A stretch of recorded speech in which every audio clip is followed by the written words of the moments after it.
Oi, pessoal. Eu estou fazendo essa videoaula como complemento da nossa aula 3, que foi ministrada ontem via ah, remota, devido às situações que a gente está vivendo hoje. Essa aula, ela está organizada ah, apresentando os conceitos básicos sobre roteamento IP, vou fazer uma breve revisão sobre o que a gente viu nas duas primeiras aulas e também relembrar o que vocês viram na disciplina 1 e 2 do primeiro ano do curso. E depois a gente vai abordar cada vez mais detalhadamente sobre roteamento. Nesse primeiro momento, roteamento estático e posteriormente roteamento dinâmico. Vou explicar sobre esses dois conceitos na aula de hoje. Além disso, vou mostrar uma topologia de rede complexa e vou pedir para vocês fazerem um exercício para ser entregue até a semana que vem. Todo esse material, a aula, a videoaula, a topologia, o exercício e um fórum estão disponíveis no Moodle para vocês acompanharem. Qualquer dúvida, por favor, entre em contato. O que a gente viu nas duas primeiras aulas, e na verdade foi uma revisão do primeiro ano do curso de vocês, foi como é constituído o protocolo IP, basicamente de duas formas. Uma forma vendo a visão do cabeçalho desse protocolo, onde eu possuo informações, e no caso dessa disciplina, essas informações serão extremamente úteis para que a gente consiga definir como funciona o algoritmo de roteamento. Então, por exemplo, essa informação do time to living, a informação do endereço de origem e do endereço de destino são usadas em larga escala em algoritmos de roteamento. Então, eu tenho que entender como funcionam essas informações e também como elas funcionam, qual é a variação temporal dessas informações. Um outro conceito que a gente aprendeu bastante e discutiu bastante nas duas primeiras aulas foi a parte do endereçamento do protocolo IP, aonde é dividido em duas partes, identificador de rede, e essa parte do identificador de rede é muito importante na parte de roteamento, porque o roteamento, os algoritmos de roteamento, eles são baseados no identificador da rede. E também a segunda parte do endereçamento é o identificador do host, da máquina, né? Então a gente tem 32 bits no IPv4 e a gente consegue separar isso de forma a ter um identificador de rede e um identificador de host. A gente viu as variações considerando as classes e considerando o CIRT. Avançando um pouquinho mais em relação à terceira aula, a aula de hoje, uh, as redes elas são constituídas por sistemas autônomos. Então, por exemplo, a Unicinos ela representa um sistema autônomo. Se toda a internet cair, a Unicinos ela continua funcionando internamente. Uma máquina continua sendo endereçável para outra máquina dentro da Unicinos, dentro do sistema autônomo Unicinos. A empresa onde vocês trabalham também pode ser representada com um sistema autônomo, onde as máquinas da empresa que vocês utilizam, elas também continuam sendo endereçadas e acessadas, independente do resto da internet, do resto dos sistemas autônomos que se conectam. Essas interconexões de sistemas autônomos, eles são representados por backbones, e aqui eu representei logicamente por um gateway. A figura é bem simples, né? Onde eu tenho hosts, diferentes sistemas autônomos, no nosso caso 3, e esses sistemas autônomos são conectados por gateways. Quando eu não sei qual é o nível de interconexão, eu não sei qual é o nível de encaminhamento ou de roteamento, eu posso definir de uma forma genérica como gateway, é um portão de entrada ou de saída. Okay? À medida que a gente consegue detalhar mais como funciona esse gateway, eu posso dizer, isso é um encaminhamento de camada 2, isso é um roteamento de camada 3, ou isso é um proxy de camada 4. Mas quando eu não sei, genericamente eu digo, meu gateway default, minha saída padrão é este endereço. Okay? Além disso, outra característica que representa bastante um sistema autônomo é a autoridade administrativa. Bom, quem é o responsável por esse sistema autônomo?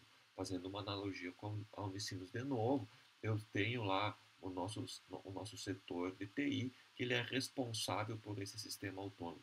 Existe inclusive uma pessoa jurídica que responde por isso. Okay? E também uma pessoa administrativa. Como funciona, qual é o range de IPs, qual é as políticas que são utilizadas em cada um dos sistemas autônomos, eles são independentes e isso também caracteriza o sistema autônomo. Okay? O que a gente vai ver bastante na disciplina é como funcionam interconexões dentro de um sistema autônomo e como funciona a interconexão entre sistemas autônomos. Esse é um tópico bastante interessante. A IETF definiu que os protocolos de interconexão de sistemas autônomos, internos ou externos, eles são divididos em duas grandes nomenclaturas, dois grandes grupos. Os protocolos chamados IGP, que representam os protocolos de roteamento internos, né?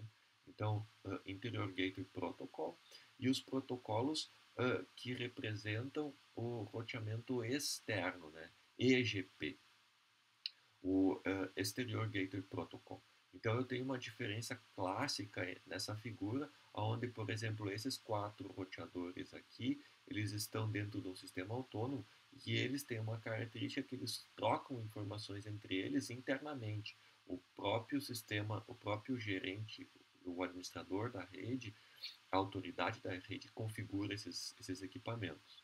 Agora, esses dois equipamentos aqui, eles representam um EGP, porque eles têm que se comunicar com outros sistemas autônomos. Então, por exemplo, a autoridade administradora desse sistema autônomo, ela tem que entrar em contato com uma autoridade administradora de outro sistema autônomo. Isso representa um BGP. Dentro do IGP, eu tenho diferentes protocolos de roteamento, por exemplo, o RIP ou SPF, que a gente vai estudar ao longo da disciplina. No contexto do BGP, eu também tenho protocolos de roteamento e um exemplo, desculpa, dentro do EGP, eu também tenho protocolos de roteamento e um exemplo de protocolo de roteamento é o BGP. Vocês perceberam que eu acabei de confundir a sigla, né? EGP e BGP, porque são siglas bastante similares, só muda o E pelo B, e isso é bastante comum, essa confusão. Mas o EGP é um conceito, né? É uma classificação definida pela IETF. E o BGP é um exemplo de protocolo que a gente realmente utiliza. Tanto o BGP, RIP e o SPF, que são protocolos reais utilizados de larga escala, tanto no IGP quanto no EGP, a gente vai abordar ao longo da disciplina. Okay? Olhando um sistema autônomo interno, né? Dando um zoom aqui para o nosso sistema autônomo, mais especificamente dentro de um segmento de rede, o que acontece é, por exemplo, nessa figura, né?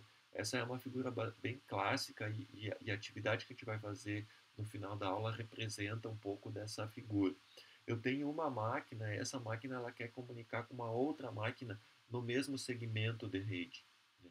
Então eu tenho um switch, esse switch interconecta duas máquinas ou N máquinas no mesmo sistema autônomo, e esse sistema autônomo ele se conecta a outro sistema autônomo, por exemplo, aqui representado pela internet, através de um roteador.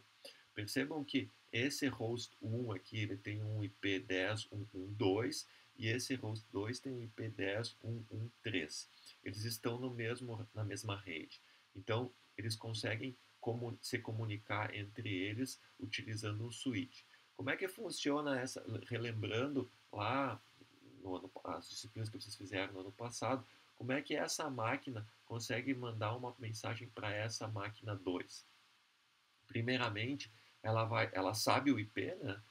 Pode ser o IP propriamente dito, o número propriamente dito, ou pode ser um nome, que daí é traduzido pelo nosso DNS.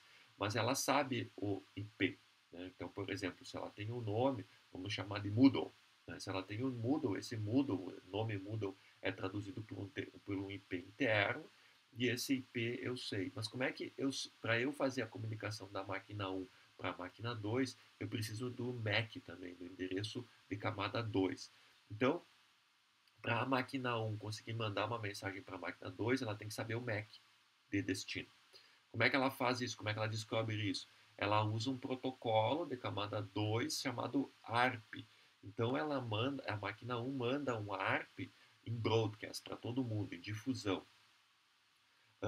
E a pergunta que ele faz é para todo mundo do segmento, ele pergunta assim, qual é o MAC do IP 10113? Bom, esse switch vai fazer o encaminhamento, se ele não tiver essa informação na sua tabela de encaminhamento, na sua tabela ARP, e essa máquina vai responder, o switch vai colocar essa informação na tabela ARP e vai responder para a máquina 1. Né? Então a máquina 1 vai receber essa resposta, olha, o MAC do host 10.1.1.3 é tal. E daí depois ela começa a fazer uma comunicação unicast. Okay? Todo esse procedimento no mesmo segmento, quando eu estou na mesma rede, ele é feito neste nível 2. Okay? 2 e um pouquinho do 3, porque eu também tenho que saber o endereço MAC. Okay? O nosso essa explicação responde a essa primeira pergunta, né? Qual é quando o destino de um datagrama IP está no sistema autônomo local? O que acontece? Então acontece a troca de informações ARP e a resolução do MAC destino pela tabela ARP, pelo protocolo ARP. A questão é, a pergunta 2 é, mas quando a máquina não está no meu sistema autônomo, quando ela está aqui, por exemplo, qual é o MAC do IP 180.130.1.3, por exemplo? Bom, nenhuma dessas máquinas aqui no sistema autônomo local vai conseguir responder. Então, esta máquina vai gerar um ARP normal, né? Vai mandar qual é o MAC desta IP aqui. O switch não vai ter essa informação na sua tabela de roteamento, ele não tem nenhuma máquina no seu segmento que vai responder, então essa resposta no seu segmento não vai ser atendida. O que vai acontecer? Depois de um intervalo pequeno de tempo, o roteador vai tomar essa ação. Né? O roteador vai dizer, é o meu MAC, é o MAC desta interface aqui. Né? Então, a máquina que fez a pergunta vai receber uma resposta como sendo este MAC aqui. Okay? O que o roteador vai fazer com essa resposta que ele se fez passar? Ele vai encaminhar a resposta para outros roteadores para responder. Se ele sabe, ele já responde, senão ele vai mandar para outros roteadores. Interessante perceber que a pergunta foi igual nos dois casos, tanto no sistema autônomo local quanto no sistema autônomo remoto. Então é transparente para essa máquina. Ou o switch respondeu quando está no mesmo segmento, ou o roteador fez se passar. Okay? A questão é, bom, quando o roteador tomou a ação de responder para a máquina, depois dessa ação, o que ele faz? Como é que ele resolve esse problema? Ele vai mandar uma mensagem para outros sistemas autônomos para que essa resposta seja atendida e depois ele responde para a máquina 1. Então, em camada 3 aqui, o roteador tomou ação e ele tem que resolver esta pergunta e fazer a comunicação unicast funcionar. Okay? Então, há uma diferença bem grande entre responder a pergunta ARP num sistema autônomo local ou responder a pergunta ARP direcionando para o roteador se fazendo passar pelo MAC destino e tentando e resolvendo esse problema em sistemas autônomos remotos. Tranquilo? Isso que a gente abordou na aula passada também. Outra coisa interessante nesse contexto que eu acabei de explicar é que o pacote IP, por definição, quando foi definido o pacote IP sempre permanece igual, né? Então percebam aqui, ó, eu tenho 3 roteadores, eu tenho uma rede Ethernet, uma rede ponto a ponto que ligam esses 2 roteadores e tem uma outra rede Token Ring mais antiga que para representar 3 diferentes redes. Aqui em cima eu tenho outras redes que não vêm ao caso, mas para uma máquina, vamos pegar essa máquina bem extrema à esquerda, querendo se comunicar com uma máquina bem extrema-direita aqui, passando por 3 redes, né, Ethernet, ponto a ponto e Token Ring, o pacote ele permanece intacto, né? Isso considerando uma rede pública, certo? Então, duas questões interessantes. Primeiro, esse roteador e esse roteador aqui, eles têm uma interface interna do seu sistema autônomo local e uma interface externa do seu sistema autônomo remoto, né? Então, esses dois roteadores, eles representam um roteador EGP, né? Então, tem interfaces externas. Esses dois roteadores, eles possuem uma rede entre eles para fazer a comunicação, ok? Então eu tenho 3 redes, né? A rede local Ethernet, a rede local Token Ring e a rede de interconexão ponto a ponto. Okay? Eu tenho que definir essa topologia IP quando eu for configurar a minha rede. E a segunda questão interessante é que o protocolo, o pacote IP, ele troca de interface, né, de transportadora, né? Então aqui eu estou usando em vermelho como exemplo um Ethernet, mas o pacote continua sendo azulzinho, né? O momento que trocou de portadora para uma portadora ponto a ponto, o pacote continua intacto azulzinho. O que trocou de cor foi a portadora, né, de uma Ethernet para uma ponto a ponto. E depois, novamente, o pacote continuou intacto, né? Continuou azulzinho, mas aqui agora eu tenho uma outra portadora Token Ring. Então, é assim que funciona, né? Eu troco de portadoras físicas, mas o pacote, teoricamente, continua intacto, considerando este exemplo como uma não fragmentação, né? O pacote é pequeno e não foi fragmentado. Se for fragmentado, este pacote pode ser dividido para que caiba na portadora, como a gente viu nas primeiras aulas. Tranquilo? Aqui também é uma representação, né? Então isso aqui também é só uma representação gráfica do que eu comentei, né? Então, se eu estiver fazendo uma comunicação interna da rede, eu vou ter o MAC de transmissão, né? O meu MAC, eu vou ter o meu IP de transmissão e eu vou ter o IP destino. O que eu quero saber é o MAC destino. E esse MAC destino eu vou descobrir na intra-rede, na minha rede local, através do protocolo ARP. Okay? Então, a tabela ARP do switch vai responder esta informação para eu completar a minha comunicação. Então, para eu fazer a comunicação, eu vou ter que ter o MAC de origem, o MAC destino, o IP de origem, o IP destino, e aqui estão os dados. Quando eu estou fazendo uma comunicação inter-redes com sistemas autônomos diferentes, o que acontece é que eu não sei esse MAC destino. E esse MAC destino, o meu switch também não sabe. E quem vai se passar pelo MAC destino é o MAC do roteador, da minha interface local. Okay? Aqui eu vou fazer a pergunta ARP, né? Eu vou mandar uma pergunta ARP e o roteador vai se passar pelo MAC destino e vai resolver essa comunicação unicast através de suas políticas de roteamento que a gente vai ver agora. Para a máquina local, isso é transparente, não influencia. Okay? Não, o origem não sempre vai achar que o roteador é realmente o destino final. Okay? A única coisa que a gente consegue perceber é a latência maior da rede. Né? Então, a origem vai perceber efeitos de qualidade e não de endereçamento. Okay?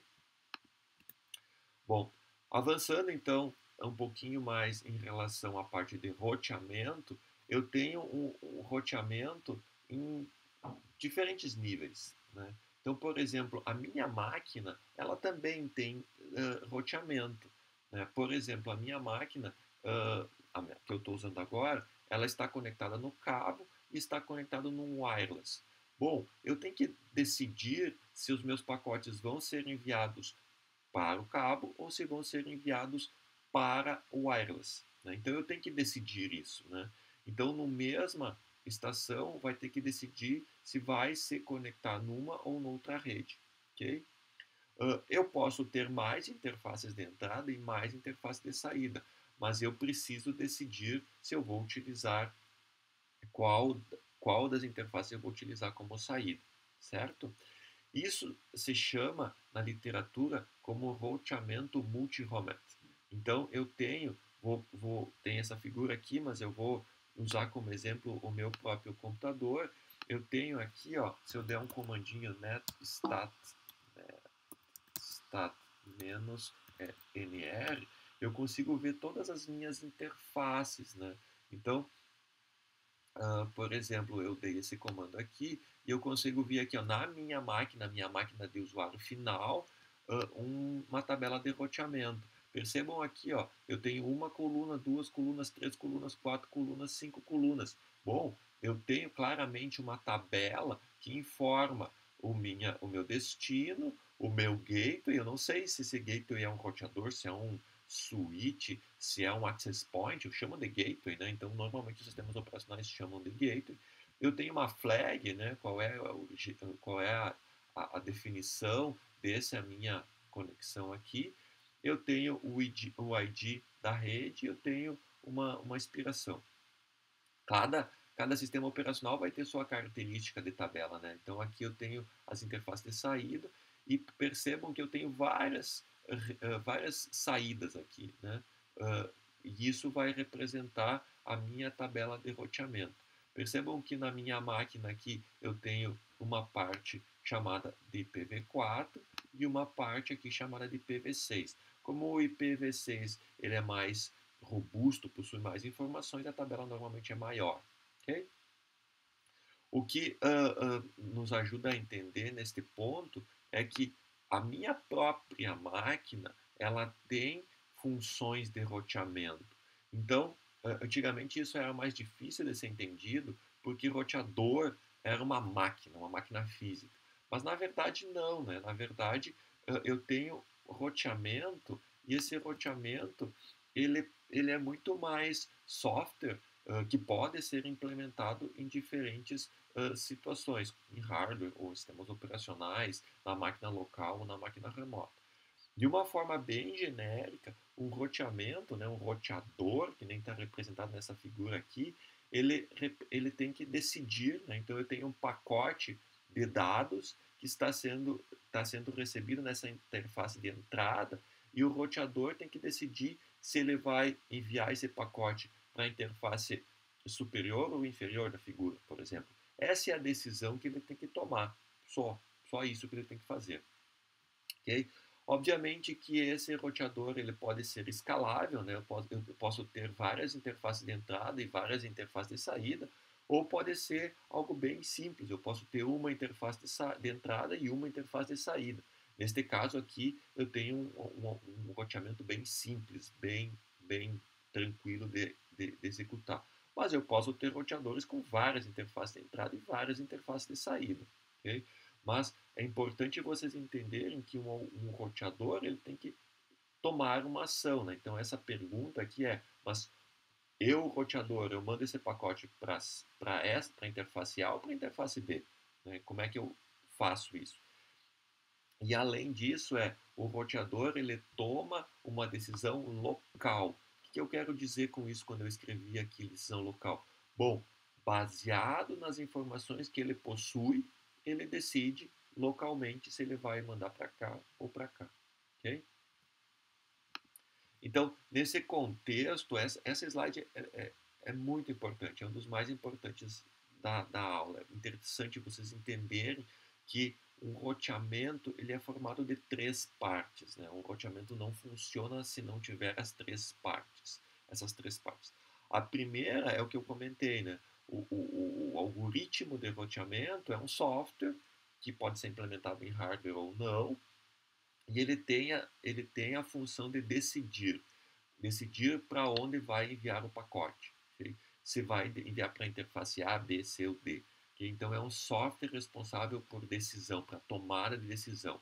Bom, mas como é que esse software toma uma decisão? Ele toma uma decisão baseada nas suas informações. Aonde essas informações ficam, são armazenadas? Essas informações são armazenadas na tabela de roteamento. Como eu mostrei no meu computador usando o softwarezinho netstat-nr, ok?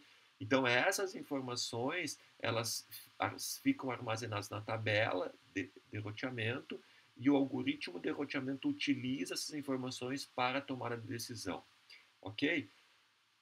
Qual é o outro elemento? O outro elemento é o protocolo de roteamento.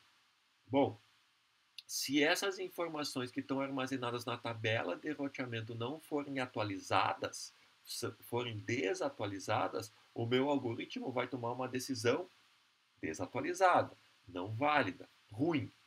Então, a tabela de roteamento tem que ser atualizada. Como é que funciona essa atualização? Os roteadores eles trocam informações entre si de roteamento, então não é de pacote, é de controle, para atualizar as suas tabelas de roteamento. Então eu, roteador, mando uma informação para o meu roteador vizinho, informando sobre as minhas tabelas de roteamento, e o roteador vizinho manda informações das suas tabelas de roteamento. Então a gente troca informações de tabelas de roteamento para ficar atualizado. Como que a gente faz isso? Utilizando um protocolo de roteamento. Perfeito. Esse protocolo de roteamento é aquilo que eu comentei no começo. Pode ser IGP ou EGP. No IGP eu tenho exemplos RIP ou SPF de protocolos de roteamento. No EGP eu tenho protocolos de roteamento do tipo BGP. Então esse protocolo retomando aqui, ó, esse protocolo de roteamento ele serve para deixar as informações que estão armazenadas nas tabelas de roteamento atualizadas, e essas informações que estão armazenadas na tabela de roteamento servem para o algoritmo de roteamento utilizá-las e tomar uma decisão de onde mandar o pacote de dados. Percebam aqui que tem um conceito novo. Vou voltar um slide para ficar mais claro. Uma coisa é a decisão de onde eu vou mandar este pacote de dados. A outra coisa é o pacote que é transmitido pelo protocolo de roteamento para atualizar a tabela de roteamento.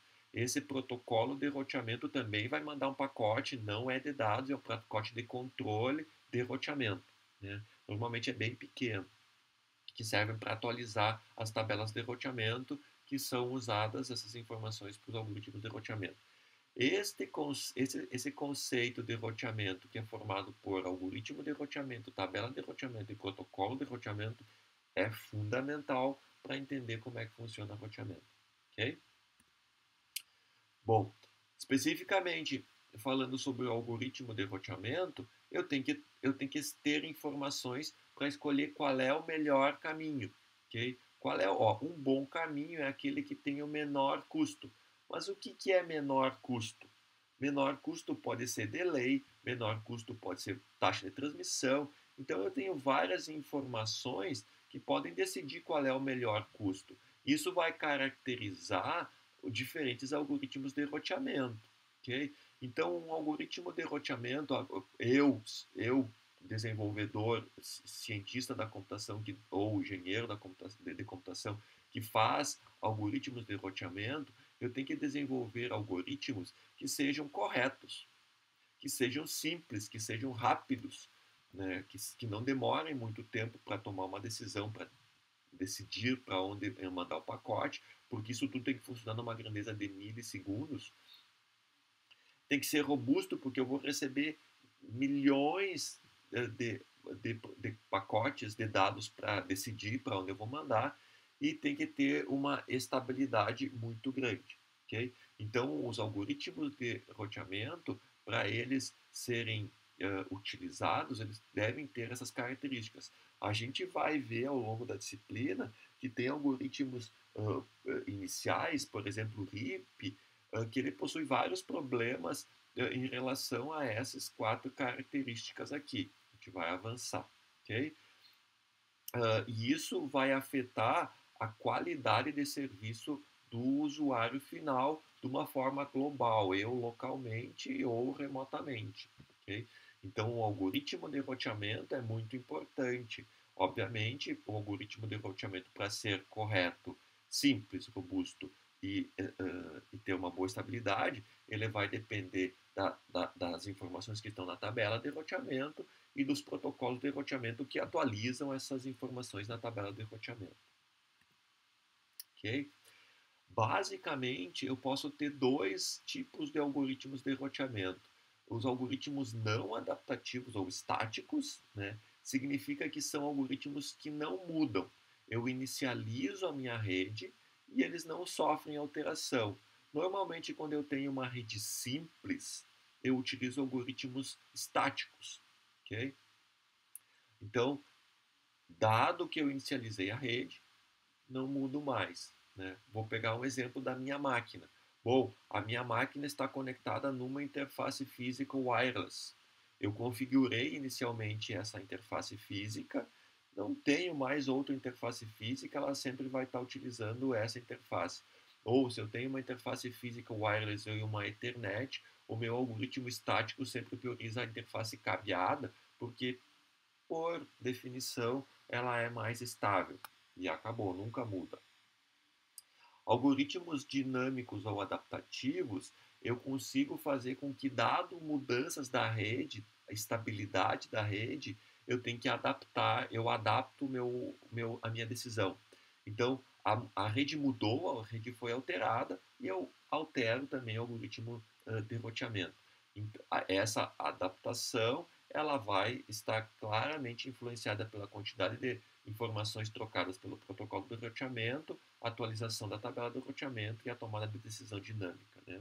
Então, caiu o link, voltou o link está com sobrecarga. Tudo isso faz com que eu modifique dinamicamente o meu algoritmo para conseguir achar uma solução melhor. À medida que a minha rede é mais robusta e eu tenho canais, interfaces de redundância, esse algoritmo adaptativo faz bastante diferença. Mas a gente vai ter que estudar primeiro o não adaptativo, o estático, e depois o adaptativo dinâmico. Lembrando que tem literaturas, tem livros que abordam algoritmos não adaptativos ou com a nomenclatura estático e outros algoritmos que abordam como adaptativos dinâmicos ou adaptativos. Okay? Bom, esse slide aqui, ele representa como o roteador age quando chega um pacote de dados, tá bom? Então, vou avaliar, bom, chegou um pacote de dados, não é um pacote de roteamento. O que eu tenho que fazer? Okay? Então, o roteador, o algoritmo de roteamento, primeiramente, ele recebe o pacote e ele vai olhar lá no cabeçalho IP qual é o IP destino. Olha, encontrou um IP destino. Ele vai extrair desse IP destino o IP da rede, o ID da rede. Não interessa para o roteador, para o algoritmo de roteamento, qual é o IP destino, o identificador do host. Interessa qual é a rede destino. Então ele extrai do IP, ele pega no campo do IP, pega o IP e extrai qual é o IP da rede. Então, primeira coisa, algoritmos de roteamento trabalham com endereço de rede. Okay? O único endereço de host que interessa para o roteador é da sua interface de entrada ou de saída. Okay? Por quê? Porque se o roteador tivesse que saber todos os endereços destinos, a tabela de roteamento ia ficar gigantesca. A tabela de roteamento tem que ser algo gerenciável. Então, você trabalha com endereços de rede. Okay? Se os hosts não estão no segmento, é efetuado o roteamento direto. Desculpa, se os hosts estão no segmento da rede, é efetuado o roteamento direto. Okay? Então, é aquela parte da aula, do início da aula, que eu comentei. Bom, eu tenho um destino e o destino faz parte da minha rede. Então, eu resolvo internamente. Alguns livros abordam isso como roteamento direto, outros trabalham isso como encaminhamento, porque muitas vezes nem o roteador recebe essa informação, ou o switch resolve isso. Okay? A questão é, se os hosts não estão no mesmo segmento de rede, daí o roteador vai ter que se passar, né, vai ter que informar o seu MAC de destino para aquele host e vai consultar a tabela de roteamento e enviar o datagrama para o gateway especializado, para o gateway que ele tem o gateway que ele tem na sua informação. Olha, essa rede segue por aquela interface. Ah, ok. E se não tem nenhuma interface que diga qual é a rede que chegou, por exemplo, a máquina de origem quer acessar um IP de uma rede no Japão, nunca foi acessado essa página, e eu não tenho essa informação. Então, uma solução é mandar para o gateway default, okay? Para a porta de saída padrão. Okay? Uma opção. Okay? E assim a informação vai se proliferando ao longo de outros roteadores. Okay? Além disso, na tabela de roteamento, eu vou ter que ter informações. Informações básicas, por exemplo, qual é a rede destino, qual é o enlace de saída e qual é as métricas que eu vou usar. Tudo isso são informações que vão estar armazenadas na tabela de roteamento e vão ser utilizadas pelo algoritmo de roteamento. Essas métricas variam de acordo com o algoritmo de roteamento. Por exemplo, eu desenvolvi um algoritmo e o meu algoritmo só considera delay como métrica. Eu desenvolvi um outro algoritmo e o meu algoritmo considera a vazão, né, a taxa de transmissão do enlace de saída. Então, existem diferentes tipos de algoritmo de roteamento e que utilizam diferentes métricas. Obviamente, algumas métricas são fundamentais, não pode se fazer nenhum algoritmo sem elas. Por exemplo, endereço destino da rede. Qual é o enlace que você vai utilizar, mesmo que seja um enlace default. Okay? Então aqui é o exemplo, é a figura que eu mostrei lá no começo da aula, né? Então, bom, quando o meu endereço de origem e o meu endereço do destino estão no mesmo segmento de rede, eu resolvo o meu problema internamente, né? Aqui na figura, como está chamando de roteamento interno, a mensagem está chegando para o roteador, né? Muitas vezes a mensagem é resolvida no próprio switch, ok? Vai depender do tipo de switch, se ele é um switch nível 2, nível 3, ok? Se ele é por exemplo, os antigos hubs, isso acontecia exatamente aqui, né? O hub não tinha nenhuma informação, ele é muito burro, então quem tomava a decisão da tabela ARP era essa interface do roteador, ok? Hoje em dia, para diminuir a sobrecarga do roteador, a própria switch já faz esse encaminhamento do host de origem para o host destino, resolvendo o problema de, do endereço da pergunta ARP. Então, por isso que alguns livros vão abordar isso como roteamento direto e outros vão abordar isso como encaminhamento camada 2. Eu acho mais correto encaminhamento camada 2. Bom, mas quando eu tenho um destino numa rede diferente da minha rede de origem. Percebam aqui, a minha rede de origem é 10.35.143.0 e a minha rede de destino é 10.35.144.0. Então aqui está numa rede e aqui está na outra rede. Okay? O que acontece? Esse roteador aqui, ó, ele tem na sua interface vou chamar assim, né? 10.135.143.1, ele conhece essa rede, mas na outra interface da direita, ele conhece a segunda rede, né? 10.35.44.1. Né? Então, esse roteador, ele conhece tanto a rede 43 quanto a rede 44.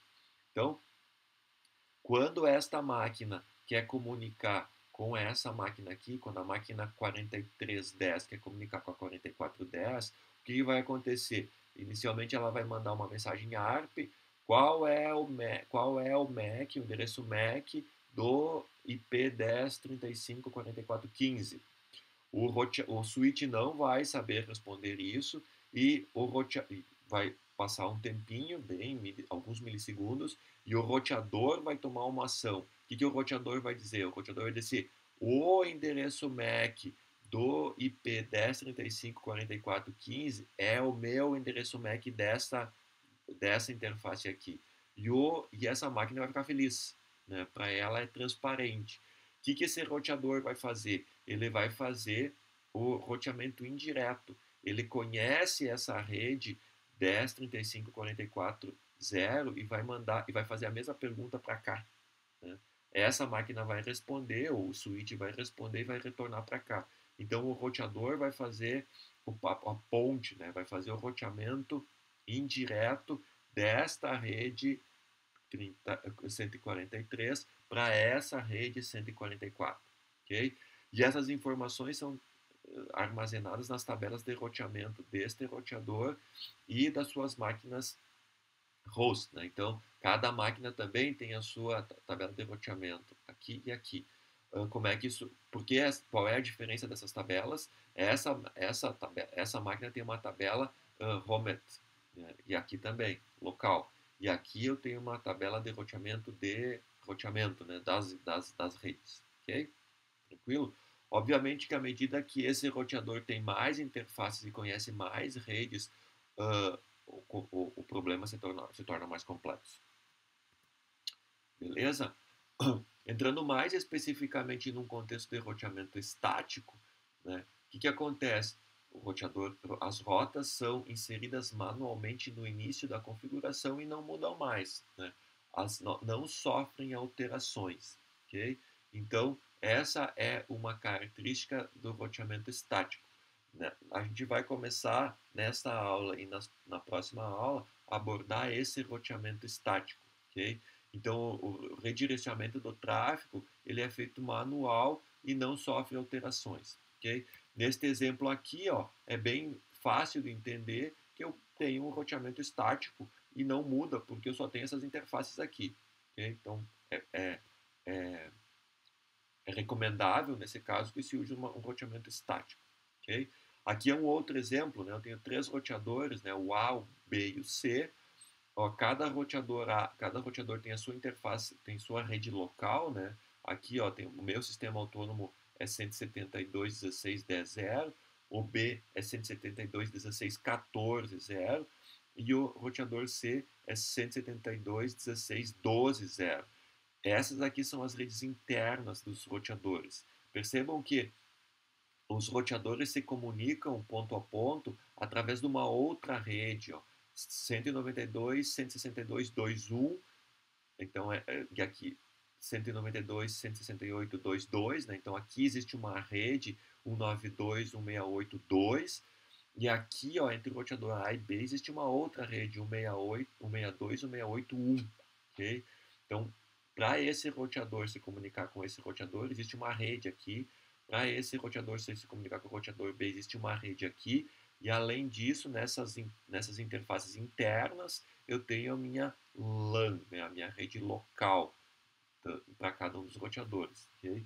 Então, pergunta que vocês vão ter que analisar no exercício que eu vou mostrar daqui a pouco. Quantas redes tem nessa topologia? Uma rede local, duas redes locais, três redes locais. Uma WAN, duas WAN. Então essa topologia tem 5 redes, ok? Três WANs e três LANs e duas WANs, ok? Essa rota do roteador A para o roteador B, do roteador B para o roteador A e vice-versa, elas são configuradas estaticamente, ok? Então, não tem variação, foi configurada inicialmente na configuração do equipamento, certo? Então, uh, esses roteadores estáticos, eles são fortemente associados com a topologia da rede. Então, dado a topologia da rede, por exemplo, aquilo ali, por mais que não pareça essa topologia uma topologia em linha, né? Eu poderia botar esse roteador 3 bem à direita aqui, né? Então, eles estão numa topologia em linha. Esses roteadores estáticos, roteamentos estáticos, são fortemente mapeados de acordo com a topologia, ok? Numa topologia linha, eu posso tranquilamente utilizar um roteamento estático, né? Porque eu só tenho uma saída, uma entrada e uma saída, ok? Tem que cuidar à medida que eu consiga fazer links circulares. Bom, se o roteador A e o roteador C também se conectam, bom, eu não tenho mais uma topologia linha, eu tenho uma topologia circular e esse algoritmo de roteamento tem que ser pensado de forma mais detalhada, mais avançada. Isso a gente vai ver ao longo da disciplina também, certo? Mas o que é importante neste momento é entender que o roteamento estático ele é fortemente associado à topologia da rede dos roteadores. Okay? Além disso, tanto no roteamento, em qualquer nível de roteamento, eu vou ter uma tabela de roteamento. Aqui é uma tabela estática, onde as linhas elas vão representar os destinos, as redes destinos. Então, destino 1, 2, 3, 4, N. E aqui os roteadores que vão passar para chegar ao destino. Então, normalmente eu vou ter uma tabela deste tipo. Na aula que vem, eu vou fazer um exercício de preenchimento dessa tabela de roteamento manualmente e também a gente vai avançar na parte do exercício prático que eu vou mostrar daqui a pouco. O que importa neste momento agora é entender que eu tenho uma tabela, mesmo no roteamento estático, e as linhas representam os destinos, as redes destinos, né, as N redes destinos, e as colunas vão representar os roteadores, né, neste caso. Este exemplo é bem característico para uma árvore de encaminhamento, aonde eu vou percorrendo a árvore para chegar até o meu destino. Então, lá no curso, no começo do curso, se vocês tiveram estrutura de dados, vocês têm lá a estrutura de dados em árvore. Bom, então eu tenho que percorrer a árvore da raiz até a folha. E esse algoritmo é um algoritmo simples e fácil de implementar. Então, normalmente se usa árvore de encaminhamento, né? Onde eu fico percorrendo os roteadores até chegar à rede destino. A gente vai ver isso e vai fazer um exercício de preenchimento na próxima aula. Essas tabelas de roteamento, elas possuem, por exemplo, 5 roteadores ligados a 7 redes. Então, dependendo da topologia de roteamento da rede, de quantidade de roteamentos e de rede, eu vou ter uma tabela maior ou menor. Okay? Então, agora eu vou mostrar um exemplo, né? E esse exemplo vocês têm que montar essa rede que está aqui nesse slide, utilizando o software Packet Trace da Cisco. Então, eu já vou mostrar como funciona usando esse software, né? Então eu montei essa topologia, né? Então tem um roteador, dois roteadores, ó, roteador A, B, C, D e E, né? 5 roteadores e aqui eu tenho as interconexões e as redes. A primeira característica, a primeira coisa que vocês têm que fazer nesse exercício é olhar essa topologia e perceber quantas redes existem, né? Então, por exemplo, aqui, ó, eu estou representando uma rede. Estou dando um número, né? 192.168.1.0. Então aqui é uma rede LAN local, aqui é uma rede local e aqui é uma rede local, ok? Percebam que essa rede local aqui, ó, desse roteador para esse computador, ela representa, deveria ter feito aqui um switch. Eu fiquei com preguiça, né? Então esse switch poderia estar aqui, eu poderia conectar várias máquinas, né? Eu fiz diferente por dois motivos. Primeiro, porque eu tenho com preguiça e depois porque eu queria mostrar também a diferença entre conectar um computador direto a um roteador ou conectar um roteador direto a um switch. Okay? Nesta topologia a gente tem os dois exemplos. Aqui eu estou conectando direto ao roteador, então eu tenho que usar um cabo coaxial. Okay? Mas aqui ó, eu estou usando essa rede aqui, ó, esse computador está conectado a um switch que está conectado a outro roteador. Mas na verdade esse switch está conectado a esse roteador, a esse roteador e a esse roteador. Então essa rede aqui, ó, desse PC2, na verdade ela representa uma rede do roteador A, D e E. Então eu tenho que entender que aqui eu tenho uma rede, eu não botei aqui em elipse porque não ia ficar muito poluída, mas esse computador aqui está conectado a esse roteador, a esse roteador e a esse roteador. Ok? Beleza? Então eu tenho que entender que isso aqui representa uma rede. Okay? Aqui eu tenho um outro exemplo de rede, né, que conecta o roteador B ao roteador E. Então essa rede aqui ela representa uma rede coaxial. Okay? Bom, Para vocês montarem essa topologia, a primeira coisa que vocês têm que fazer é escolher os roteadores, né? Então, o exercício é para vocês praticarem, né? Inicialmente, o que vocês teriam que fazer, né, é colocar um roteador, né? Então, vou fazer o certinho, né? Como está aqui, né? Máquina, switch e roteador. Teriam que escolher um switch e um PC, né? Então, beleza. Ó, essa é a configuração normal, né? Bom, como é que funciona a configuração nesse Packet Trace? Primeiro vocês têm que clicar aqui, ó, e vocês vão ver, eu arrastei um roteador e esse roteador vem de fábrica, ele está ligado. E aqui tá os slots que eu vou colocar as minhas interfaces de interconexão. Então tem vários slots que eu posso conectá-los, que eu posso utilizá-los. Então eu primeiro desligo o equipamento e eu vou escolher uma interface Giga Ethernet. Então eu venho aqui, coloco uma interface Giga Ethernet, coloco duas interfaces Giga Ethernet. Na verdade, quando eu estiver configurando o roteador, eu vou ver quantas interfaces esse roteador usa. Uma, duas e três. Então eu vou colocar 3 interfaces Giga Ethernet nele e depois eu vou ligar. Beleza, tá ligado. Então eu fiz a configuração física do equipamento. Então, desliguei o equipamento e liguei o equipamento. Mesma coisa para o switch, né? Eu tenho aqui que desligar o switch e eu vou colocar as interfaces que são interessantes para o meu experimento, ok? Depois eu ligo de novo o switch, ok? Então, a primeira coisa é configurar fisicamente o meu equipamento. Qual é a configuração deste equipamento, como eu vou configurar ele, ok? Depois, o que eu vou ter que fazer, então vou pegar esse exemplo aqui do roteador B, o que eu vou ter que fazer? Eu vou ter que fazer a configuração propriamente dita.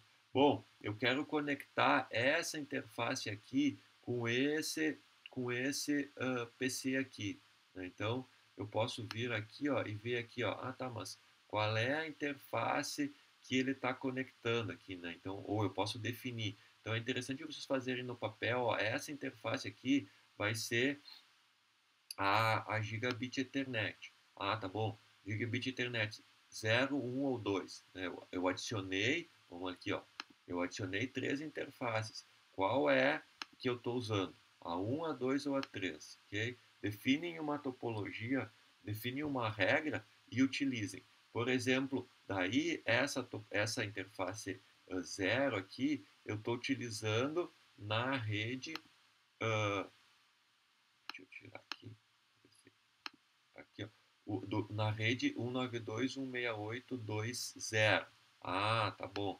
Então, se eu for vir aqui, eu vou ver. Então tá bom. Ó, essa interface 0 aqui, ó, não é dessa rede aqui, porque aqui eu estou pegando o IP 192.168.7.2. Qual é a interface que eu configurei para LAN? Né? Foi essa aqui, ó. Então é 192.168.1.2.1.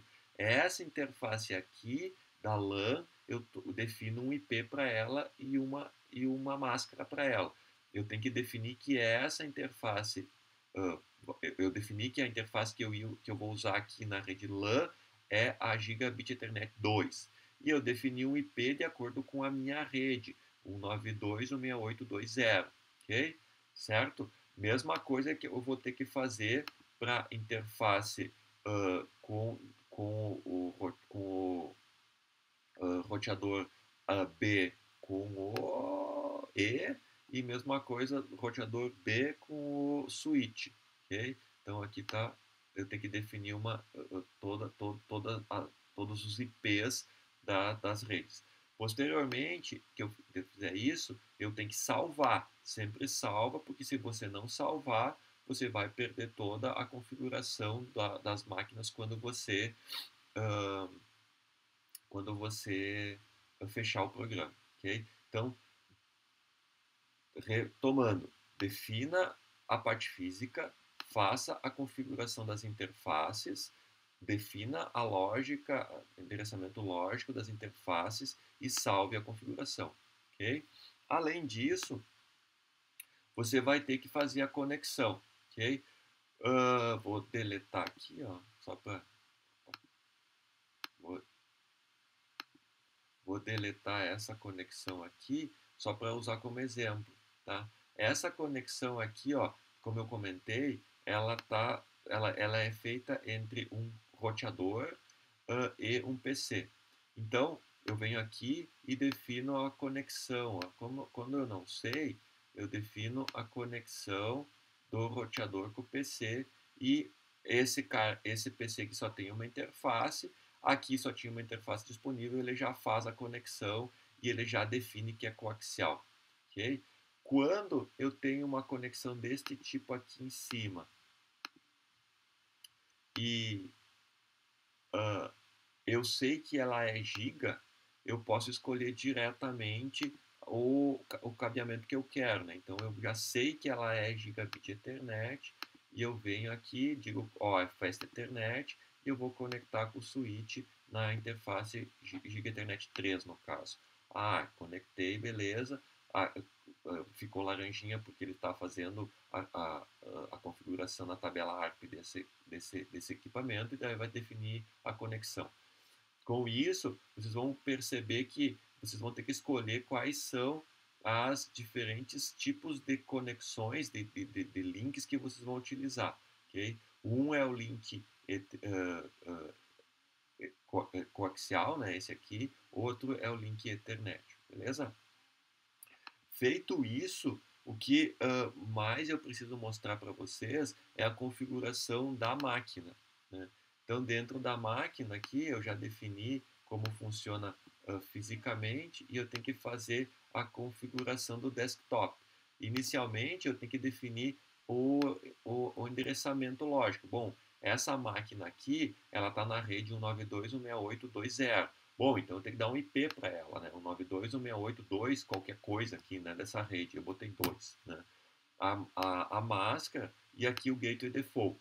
Gateway Default é essa interface que eu defini nesse roteador, beleza? A saída para desta máquina para dessa rede, beleza? 192.168.2.1, que eu configurei nesse roteador aqui, okay? Que eu mostrei antes, certo? Servidor DNS não tem, então não coloco nada, certo? Ontem de noite, o Nicolas me perguntou por que eu não coloco o DHCP. Eu não coloco o DHCP porque nesta rede, neste momento, ela não tem um servidor DHCP. Eu estou colocando tudo estaticamente, eu estou configurando toda a rede estaticamente, certo? Beleza? Feita essa configuração aqui, o que eu posso fazer é vir aqui no comando prompt e ver se a rede está funcionando. Eu vou dar um ping e vou pingar para a minha interface do meu roteador, do meu gateway default. 162, 168.2.1. Né? Ah, ó, tá pingando. Ok? Beleza, show de bola. Eu tenho certeza que a máquina está conectando a esse roteador, certo? Eu posso também vir aqui neste roteador, acessar a interface CLI, né? A interface de roteamento, dou um Enter aqui, ó, e eu posso dar um ping ao contrário, né? Ping para aquele IP, né? 192.168.2.2, se não me engano. Eu não me lembro o IP, só um pouquinho. 192.168.2.2.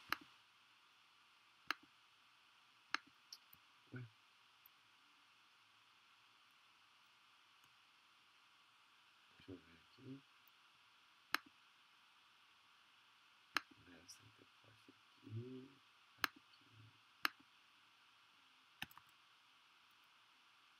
É. 92.168.2.2.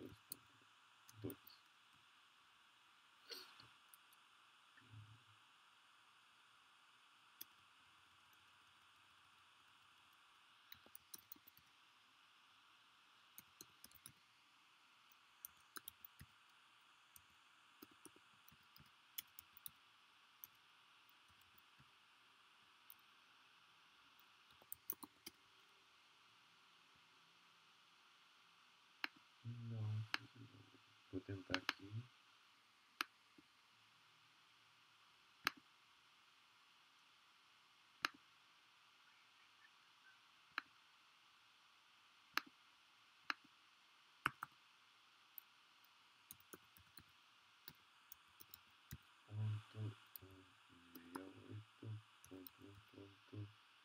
Também não lembro, 2. Aqui não deu. 2.